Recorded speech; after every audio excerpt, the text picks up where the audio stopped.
Miércoles de la octava de Pascua. Lectura del Santo Evangelio según San Lucas, capítulo 24, versículos del 13 al 35.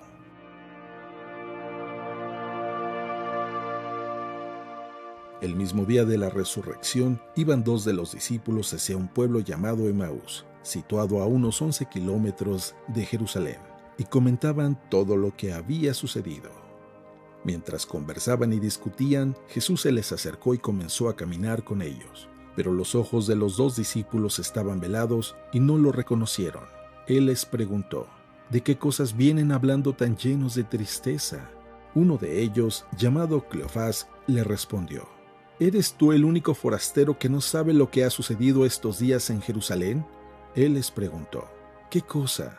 Ellos le respondieron: lo de Jesús el Nazareno, que era un profeta poderoso en obras y palabras ante Dios y ante todo el pueblo, como los sumos sacerdotes y nuestros jefes lo entregaron para que lo condenaran a muerte y lo crucificaron. Nosotros esperábamos que él sería el libertador de Israel y sin embargo han pasado ya 3 días desde que estas cosas sucedieron. Es cierto que algunas mujeres de nuestro grupo nos han desconcertado, pues fueron de madrugada al sepulcro, no encontraron el cuerpo y llegaron contando que se les habían aparecido unos ángeles que les dijeron que estaba vivo.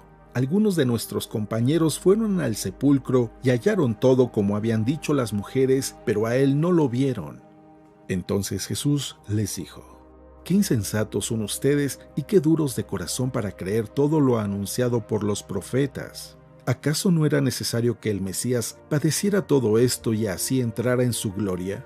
Y comenzando por Moisés y siguiendo con todos los profetas, les explicó todos los pasajes de la Escritura que se referían a él. Ya cerca del pueblo a donde se dirigían, él hizo como que iba más lejos, pero ellos le insistieron diciendo: quédate con nosotros, porque ya es tarde y pronto va a oscurecer. Y entró para quedarse con ellos. Cuando estaban a la mesa, tomó un pan, pronunció la bendición, lo partió y se los dio. Entonces se les abrieron los ojos y lo reconocieron, pero él se les desapareció. Ellos se decían el uno al otro: con razón nuestro corazón ardía mientras nos hablaba por el camino y nos explicaba las Escrituras. Se levantaron inmediatamente y regresaron a Jerusalén, donde encontraron reunidos a los 11 con sus compañeros, los cuales les dijeron: de veras ha resucitado el Señor y se le ha aparecido a Simón. Entonces ellos contaron lo que les había pasado por el camino y cómo lo habían reconocido al partir el pan. Palabra del Señor.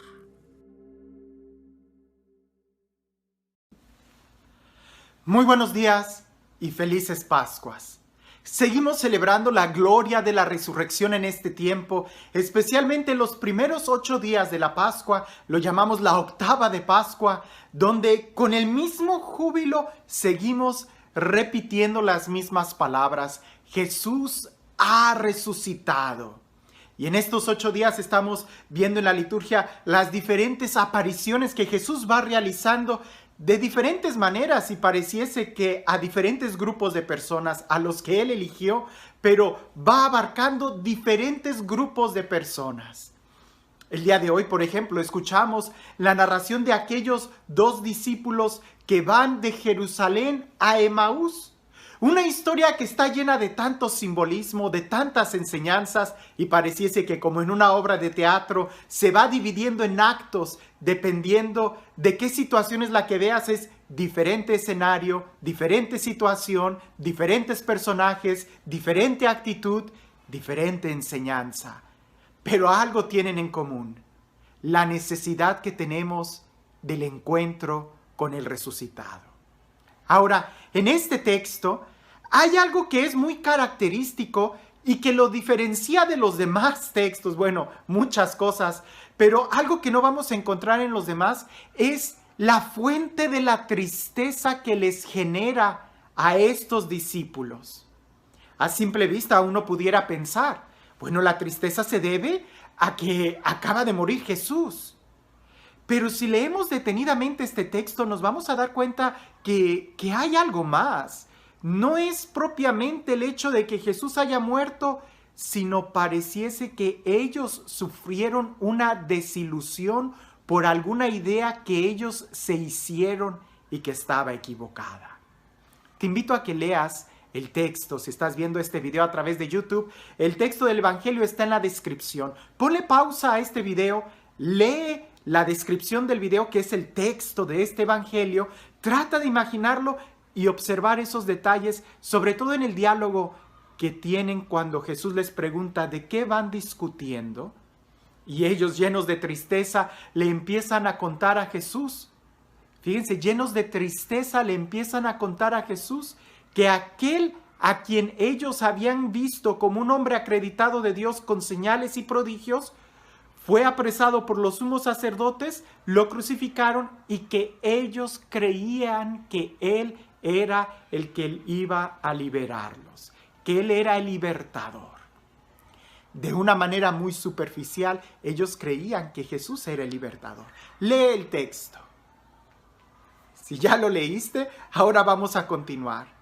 Pareciese que lo que a estos discípulos en realidad les duele no es tanto el hecho de que Jesús haya muerto, sino la decepción que ellos estaban enfrentando, la desilusión que ellos estaban enfrentando. De una u otra manera, ellos habían construido muchas expectativas en Jesús, que Él iba a ser el libertador, una especie de conquistador, un revolucionario, un rey a su medida, cosas que Jesús nunca mencionó.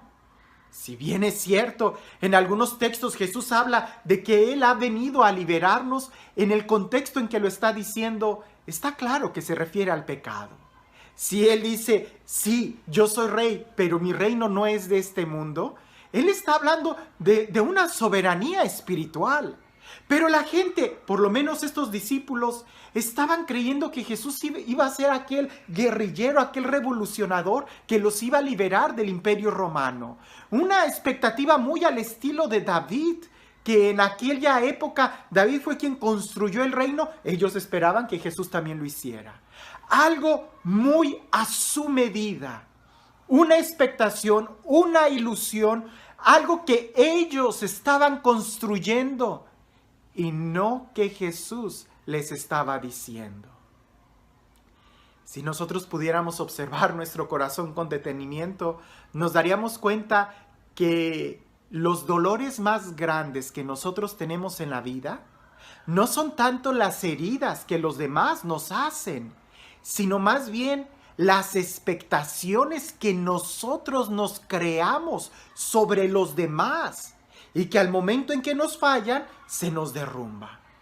Lo que nos duele no es que la persona nos haya fallado, sino que la pusimos en un pedestal y que cuando se haya caído, nos ha desbaratado todo lo que nosotros construimos esperando en esa persona.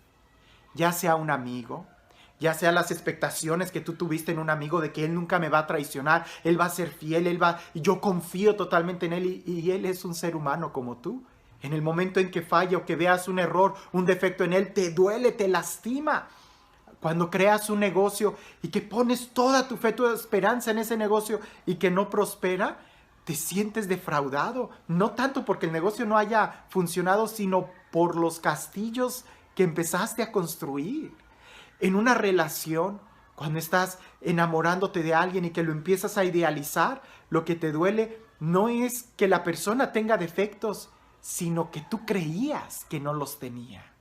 O en un momento familiar, a veces, y lo digo con mucha tristeza, y se los digo a los papás, date cuenta que tu hijo no hizo nada, él solamente estaba viviendo su vida. Fuiste tú quien tuvo muchas expectativas en tu hijo, fuiste tú quien se creó esas expectativas y eres tú quien está sufriendo al ver que esas expectativas no se están realizando, pero tu hijo está dando lo mejor de ti.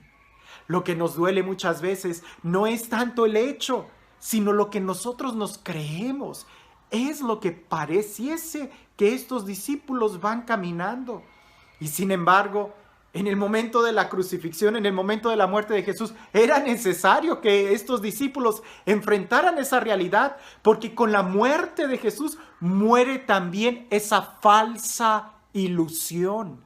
Y para ser verdaderamente libres, tenemos que ser libres de cualquier falsedad, incluso en una idea equivocada que tengamos de Dios. Recuerdo a una persona que vino a mi oficina y que se sentía muy enojada con Dios porque ella creía que había sido sanada de una enfermedad y el doctor le dijo que no. Platicando con esa persona le digo, ¿y en qué momento tú creíste que había sido sanada? Y ella me dijo, pues porque yo experimenté el amor de Dios y creí que Él ya me había sanado, esa era mi oración.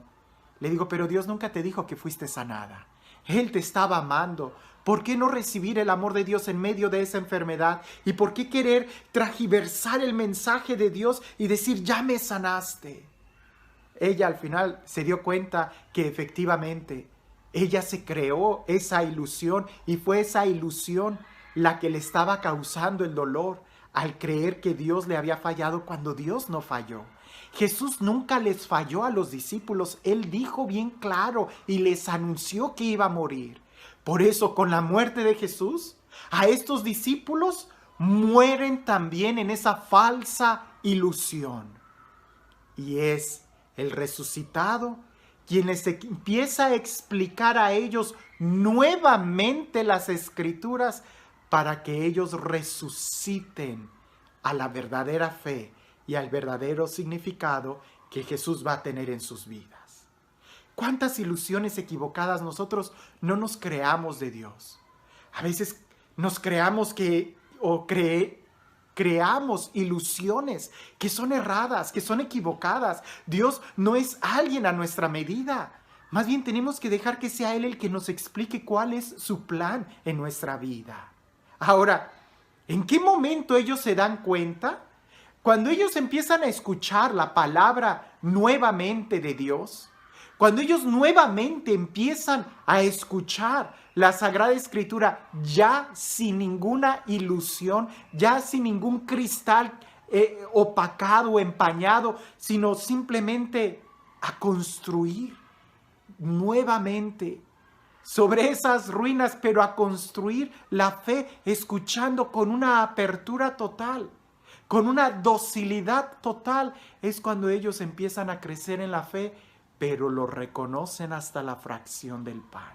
Y es en la fracción del pan donde ellos se dan cuenta que Jesús es el que se da en alimento, que para que el pan sea comido tiene que ser fraccionado, que para que el pan pueda ser entregado a los demás tiene que ser fraccionado. Y ahí reconocen a Jesús en ese gesto que se da como alimento, que se da como comunión, que tiene que darse como una donación a los demás, que tiene que morir a sí mismo, que tiene que ser el alimento para los demás. Es ahí donde ellos se dan cuenta en la simplicidad del pan fraccionado, la belleza interior que lleva en sí. Es ahí también donde nosotros tenemos que darnos cuenta qué falsas ilusiones nos hemos creado, a lo mejor con Dios. Y estamos haciendo a un Dios a nuestra medida, cuando Él nunca nos ha prometido nada, sino que nos está enseñando cuál es su plan y tenemos que escucharlo bien. O quizás también en la relación que tengamos con los demás, qué falsas ilusiones estamos nosotros creándonos en la relación que tenemos con los demás al idealizarlos, y que serán esas ilusiones las que nos van a lastimar y no tanto las personas. Las personas van a hacer lo mejor que ellos puedan, pero son nuestras ilusiones las que nos lastiman cuando vemos que no se cumplen. Este Dios, el Dios del amor, el Dios de la resurrección, el Dios que viene a darnos una vida interna, una vida plena, un sentido a nuestra vida, el Dios que sale a nuestro camino y que camina con nosotros aún en los momentos de nuestro dolor, aunque seamos nosotros los que le fallemos a Él. Él camina con nosotros. Que sea Él, el Dios que se nos da como alimento en cada fracción del pan, quien el día de hoy nos bendiga en el nombre del Padre, del Hijo y del Espíritu Santo. Junto con la muerte de Jesús, estos discípulos tenían que morir a esas falsas ilusiones para que el resucitado les resucitara en ellos la verdadera fe y el verdadero encuentro con Jesús. Qué falsas ilusiones nosotros nos estamos creando de Dios al hacerlo a nuestra medida, y qué es verdaderamente lo que Él nos está pidiendo a nosotros. Aunque sea Pascua, Él nos sigue pidiendo tomar la cruz de cada día y seguirlo. Porque es en el momento en que nosotros seamos capaces de fraccionarnos y darnos a los demás, cuando entenderemos el verdadero significado de la comunión y del resucitado. Que tengas un excelente día.